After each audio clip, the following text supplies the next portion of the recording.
Avellino hinamon ni Vice Ganda matapos ang pahayag ni Kim Chiu. Papunta na nga ba tayo sa exciting part?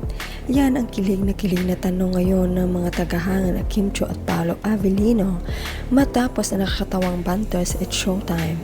Habang pinag-uusapan ang kanilang status, biglang nabaling kay Kim ang atensyon ng diretsahang sabihin ni Vice Ganda. Ay heto, gusto nating malaman status Chiu. Kapansin-pansin naman ang reaksyon ni Kim na tila namumula at hindi may tago ang saya habang pinag-isipan kung ano ang kanyang ibibigay na status. Maya-maya malumanay niyang sinabi, marami man ang aking pinagdaanan, maging sulit kung para sa iyo ang hantungan. Isang linya na agad ng pakilig sa mga host at mga people dahil para sa ilan tila may mas malalim itong pinaghuhugutan. Lalong naging masaya ang eksena na marinig ang malalakas na pilian sa studio. Maging si Daryl Espanto ay nakiisa sa pang-asar kay Kim habang si Vice Ganda naman hindi pinalampas ang pagkakataon. Dagdagan pa ang kilig. Pero niya parang nagtatawag na din. Oo, parang gusto na raw magpa-confirm ni Kim na inihalong tulad pa niya sa isang cheque sa bangko.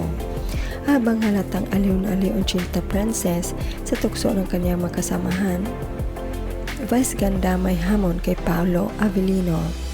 Aliw na aliw ang madlang people sa naging status ni Kim Chiu sa showtime, lalo nang humirit si Vice Ganda na confirm mo naman. Dahil dito, sigaw tuloy ng mga kinikilig na Kim Pao fans, Paolo Avellino i-confirm mo naman. Para sa supporters ng dalawa, tila papalapit na raw ng papalapit ang pinakahintay nilang exciting part. Dahil dito, lalong umingay ang kakakaaka ng Kim Pao fans na baka papalapit na ang pagkataong maging mas bukas ni Kim at Paolo tungkol sa tunay na estado ng kanilang relasyon.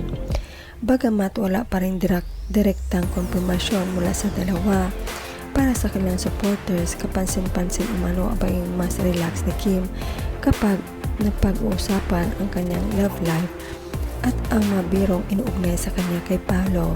Say ng solid ang ngiti ni Paolo para lang kay Chinita Princess niya, Nani.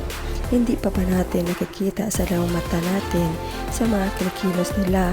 Kabubo naman natin kung hindi natin naramdaman ang mga kilos nila at lambingan nila.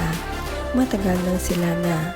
Isa rin sa inaabangan ngayon ng fans ang maging promotion at press conference ng pelikula nila A Perfect Marriage na idinidirect ni Dan Villegas at proyekto ng Quantum Films. Dahil target umanong itong maisali sa Metro Manila Film Festival 2026. Marami ang nagtatanong kung dito kaya mangyari ang pinakahintay nilang confirmation o manatiling palaisipan muna ang tunay na status ng dalawa. Samantala, umaapaw naman sa kilig ang reaksyon ng Kim Pao supporters. May mga nagbibiro ng oo na panalo ka na Paolo Avellino, habang iba naman may nagsasabing napakaswerte umano ni Paolo kay Kim.